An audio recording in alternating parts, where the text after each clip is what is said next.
ఒక కుర్రవాడు వచ్చాడు. ఆయన మన హిందూ సంస్కృతి గొప్పతనం తెలిసాక తన ఉద్యోగాన్ని కూడా ఇంకా విరమింపజేసేసుకొని అంకితమైపోయి దీని మీద కృషి చేస్తూ నేటికి కెనడాలో ఉన్నాడండి. ఆశ్చర్యపోతాం మనం. ఇక్కడ ఉన్న యువత ముందు బాగా తెలుసుకోవాలి. వాళ్ళు ఆశ్చర్యపోయాడు అతను. ఆయన కొంత రీసెర్చ్ చేసి కొన్ని పేపర్స్ నాకు తీసుకొచ్చి పవర్ పాయింట్ ప్రజెంటేషన్లో చూపించాడు మొత్తం. ఆశ్చర్యపోయాను నేను.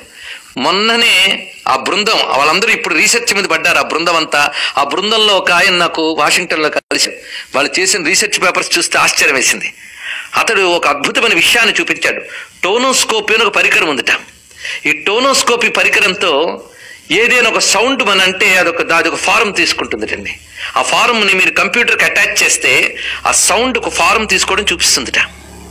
దాంతో ఒక ముఖర్జీ అని ఒక ఆయన కెనడాలో ఒక రీసెర్చ్ చేశాడు. అది తన కంప్యూటర్కి అనుసంధానం చేసి సహస్రనామాలు చదివేట. మొత్తం సహస్రనామం చదివాక అది తీసుకున్న ఫార్మ్ను వాళ్ళ కంప్యూటర్ అవుట్పుట్లో చూస్తే శ్రీచక్రం వచ్చిందండి. మొత్తం ఆశ్చర్యం వేస్తుంది. అంటే సహస్రనామాలు పఠిస్తూ ఉంటేనే మనకు తెలియకుండా శ్రీచక్రం ఆవిర్భవిస్తోంది చుట్టూ. ఇప్పుడు తెలిసిందా ఎందుకు జాగ్రత్తగా చదవాలన్నారో? ఇంకో ప్రయోగం చేసేట దాని మీద ఆయన.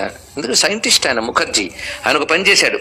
ఇదంతా పుస్తకంగా రాసి పెట్టాడండి. ఆ పేపర్స్ స్వయంగా చూసి మాట్లాడుతున్నాం.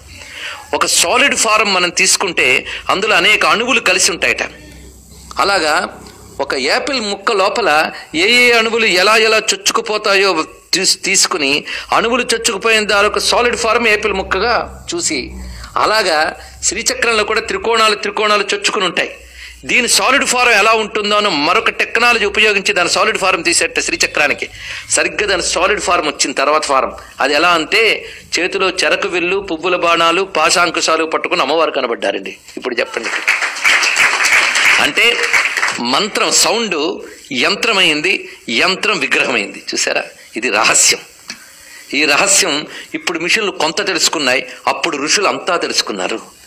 ఎందుకంటే భౌతికంగా భగవంతుని రుజువు చేయాలనుకోవడమే ముందు తప్పు. ఎందుకంటే సూక్ష్మమైన శక్తి మనం పట్టలేం. అయ్యా ప్రాణం ఉందా మీకు అంటే ఎవడు చెప్పగలండి? బుద్ధి ఉందా అని అడుగుతాం. చూపిస్తారా? బుద్ధినే ప్రాణాన్ని